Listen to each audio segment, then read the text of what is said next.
Greetings, Light Tribe. Janine Palmer here. Spirit Silver Moon, Harmony Energy Healing, and Divine Heretic Books.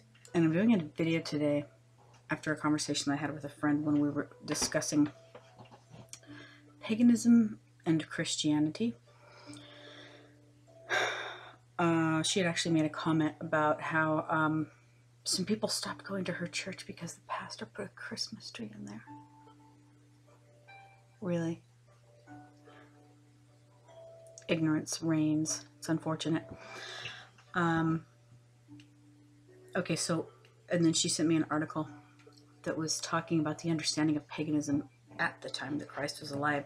Now, when Christianity became a religion, the Catholic Church, and Catholic means universal. Not I'm going to take over the world, but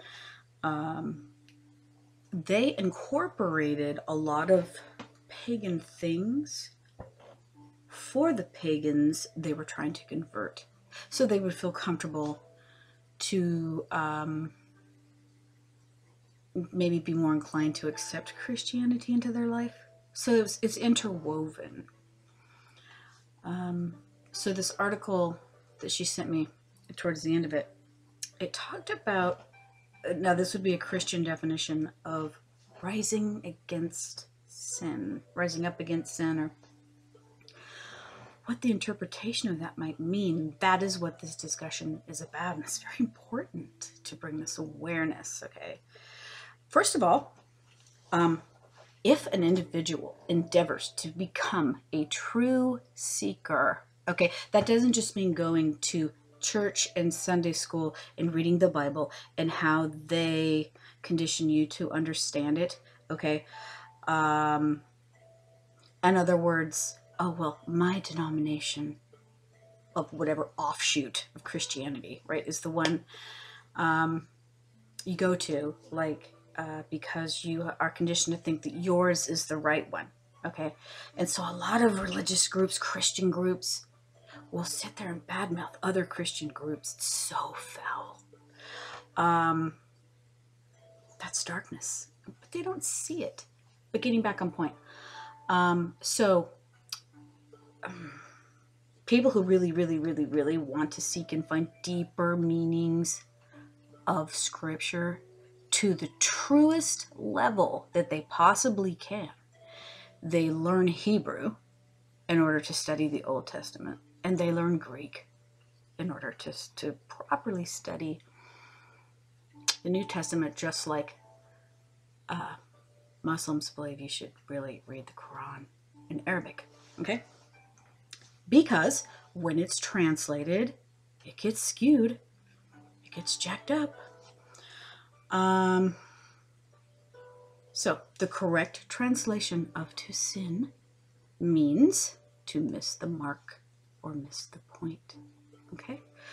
So when some Christians think they're rising above, let's see, what is it? Rise against sin or whatever, rising up against sin. Let's talk about translation here and mistranslation. Rising against sin, then, would mean rising against ignorance, right? Sin is missing the point. So to rise against ignorance, what do? You bring knowledge.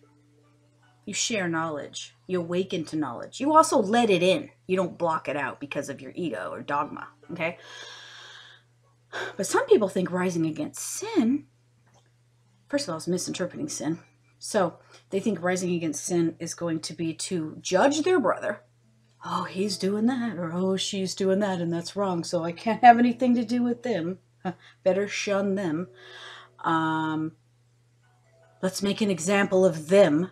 You know what? Because we think they're sinning. Because in our own ignorance and our own sin, we don't even know that's not what it is. Okay? So this is just about ideologies of people who judge because they think they're superior, right? Oh, well, I'm not doing this because I'm not supposed to, but that person's doing it, so they're a sinner, so let's attack them. Hell no. No, that is not what is meant, okay? Sin is ignorance. And we all need to rise out of ignorance, Why? Because we forget our origins. We forget where we come from. We forget who we are and why we're here. We're certainly not here to judge our brethren. We are here to learn that we're not here to judge our brethren. And a lot of us haven't learned that lesson yet. So this video is just about, okay, if you're going to rise against sin, you're going to rise against ignorance, and that might include your own. Peace.